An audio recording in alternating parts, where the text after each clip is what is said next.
નમસ્કાર દર્શક મિત્રો, આશા રાખીએ છીએ આપ સર્વ સ્વસ્થ હશો અને ખુશ હશો. જેમ કે આપ સર્વ જાણો છો, હું doctor Kishti Thakkar, critical care specialist Vasantprabha હોસ્પિટલમાં છું. આજે આપણી જોડે છે ડૉક્ટર ડાયના શ્રોફ, જે ગાયનેકોલોજિસ્ટ તથા ઓબ્સ્ટેટિશિયન છે. એમને એમની MS ડિગ્રી VS હોસ્પિટલ અમદાવાદથી ધારણ કરેલી છે. ત્યારબાદ તેમણે ફેલોશિપ પણ કરેલી છે ફિટલ મેડિસિનમાં. આજે મેડમ આપણને ખૂબ મહત્ત્વની પરંતુ બેઝિક જે જાણકારીઓ છે એ આપશે. જી મેડમ, શરૂઆતના દિવસોમાં સગર્ભા સ્ત્રીઓએ શું કાળજી રાખવી જોઈએ તથા જે સ્ત્રીઓ કન્સીવ કરવા માંગતી હોય તેમણે પણ તેમના શરૂઆતના દિવસોમાં શું કાળજી રાખવી જોઈએ એના વિશે થોડીક દર્શક મિત્રોને માહિતી આપવા વિનંતી છે. અવશ્ય મેડમ. પહેલાં તો 4 વસ્તુઓનું સૌથી સારી રીતે અમે ધ્યાન રાખવું જોઈએ. એમાંથી પહેલી વસ્તુ એ છે કે એક તો સંતુલિત આહાર લેવો જોઈએ. બીજી વસ્તુ આરામ અને કસરત બંને માપમાં ડૉક્ટરની સલાહ પ્રમાણે. ત્રીજી વસ્તુ ગાયનેકોલોજિસ્ટ ડૉક્ટરની રેગ્યુલર બેઝિસ પર અમે વિઝિટ લેવી જોઈએ. ચોથી વસ્તુ છે કે માનસિક સ્વાસ્થ્ય સાચવવું જોઈએ, ખુશ રહેવું જોઈએ, તણાવવાળી વાતોથી દૂર રહેવું જોઈએ, ખોટા તણાવ લેવા ના જોઈએ. બહારનું ખાવાનું પૂરેપૂરી રીતે મેં અવોઇડ કરવું જોઈએ, જંક ફૂડ ના લેવું જોઈએ. જમવાની અંદર એ લોકોએ ફ્રૂટ્સ અને કઠોળ છે જેમાંથી પ્રોટીન સૌથી સારી રીતે મળે છે એ વસ્તુઓ લેવી જોઈએ. ચાઇનીઝ ફૂડ છે જેની અંદર આજીનોમોટો હોય છે એ વસ્તુઓ સદંતરે 9 મહિના સુધી તો ના જ લેવી જોઈએ. એના પછી પણ જ્યારે બાળકનું ધાવણ ને એ બધું ચાલતું હોય એ વખતે પણ અવોઇડ કરવી જોઈએ. એની અંદર આજીનોમોટો ને એ બધી વસ્તુઓ હોય છે કે જે ડાયરેક્ટલી બાળકના દિમાગના વિકાસમાં અસર કરતા હોય છે, એટલે એ વસ્તુઓથી દૂર રહેવું જોઈએ. સફરજન છે, કીવી છે, પપૈયા સિવાયના જેટલા પણ ફ્રૂટ્સ છે એ રેગ્યુલર બેઝિસ પર લેવા જોઈએ. અને જ્યારે તમે ઓલરેડી બાળક રાખવાનું પ્લાનિંગ કરી રહ્યા છો એ વખતથી જ જો તમે આ વસ્તુઓ તમારી દિનચર્યામાં લાવશો તો તમને પ્રેગ્નન્સીમાં એની ટેવ પાડવી અલગથી નહીં પડે. એ ટેવ ઓલરેડી તમે પાડેલી હશે જમવા માટેની.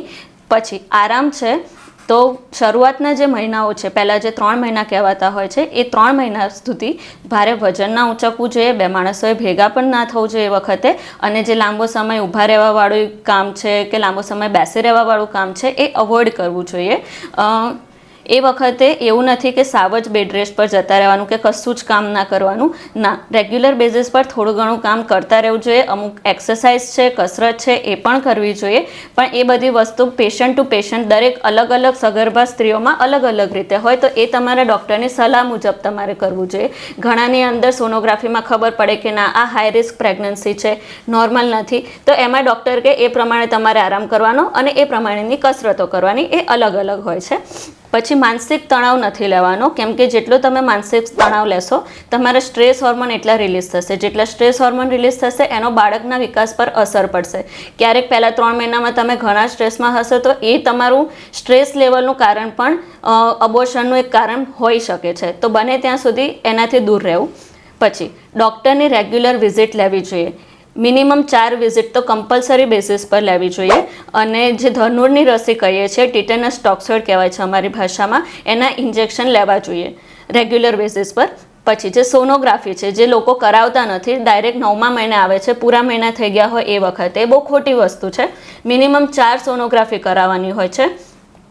4 સોનોગ્રાફીમાં જે પહેલી સોનોગ્રાફી છે એને ડેટિંગ સ્કેન કહેવાય. જ્યારે તમે પહેલી વખત ઘરે તપાસ કરી લેતા હોવ છો આજકાલ તો કે તમારી પ્રેગ્નન્સી પોઝિટિવ આવી છે, તો ત્યારે જ્યારે તમે ડૉક્ટરને મળો એ વખતે જે પહેલો સ્કેન કરાવો એને ડેટિંગ સ્કેન કહેવાય. બરાબર છે? એ સૌથી એક્યુરેટ હોય કે તમારી ડિલિવરીની તારીખ કઈ છે એ એના પરથી નક્કી થાય. બીજો જે સ્કેન છે તમારો એ 11 થી 12 અઠવાડિયે થાય. એમાં એને એન્ટી સ્કેન કહેવામાં આવે છે. બરાબર? અને એ જે સોનોગ્રાફી છે એ ફિટલ મેડિસિન એક્સપર્ટ કે ફેલો તરફથી થતી હોય છે કે જે આપણે વસંતપ્રભા હોસ્પિટલમાં થાય છે. એ સોનોગ્રાફીની અંદર આપણે એ વસ્તુ જોઈ શકીએ છીએ કે આગળ જતાં બાળકમાં કોઈ ખોળખાંપણ થવાની શક્યતાઓ છે કે નથી. અગર જો એ શક્યતાઓ છે તો આપણે એ વખતે એ બાળકને રાખવું, પ્રેગ્નન્સી કન્ટિન્યુ કરવી કે ના કરવી એનું ડિસિઝન આપણે લઈ શકીએ છીએ. અને જે ખોળખાંપણ આપણે રોકી શકતા હોઈએ તો આપણે એ વખતે દવા ચાલુ કરીને રોકી પણ શકીએ છીએ. એના સિવાયની સોનોગ્રાફી જે 20 થી 22 અઠવાડિયે કરાવવાની હોય એને એનોમલી સ્કેન કહેવાય છે. એ એનોમલી સ્કેન એટલા માટે ત્યારે કરવાનું હોય કે ત્યાં સુધીમાં બાળકના જેટલા બી અવયવો હોય એ બધા બની ગયેલા હોય.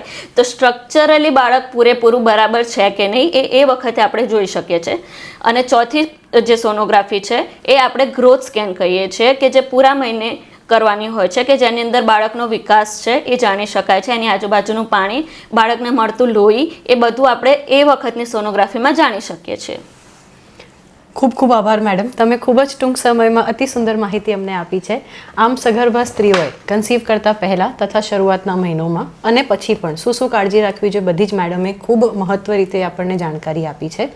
મેડમે કીધું એમ બધાએ જ ડૉક્ટર્સ બોલાવે એ પ્રમાણે રેગ્યુલર વિઝિટમાં જવું જોઈએ, એમાં આળસ ના કરવી જોઈએ.